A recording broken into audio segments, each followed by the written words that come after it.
You ask Tiger to solve. This deals with linear equations with one unknown. The final result is x equals 25/12. Let's solve it step by step. Group all constants on the right side of the equation. Subtract 250 from both sides. Group like terms.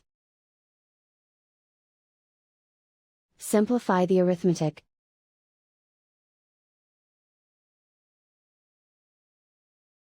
Isolate the x.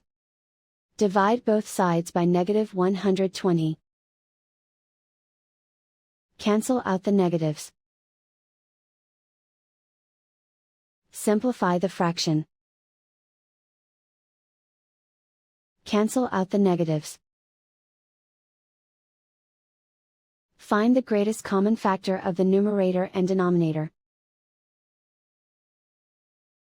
Factor out and cancel the greatest common factor. And so the final result is x equals 25/12.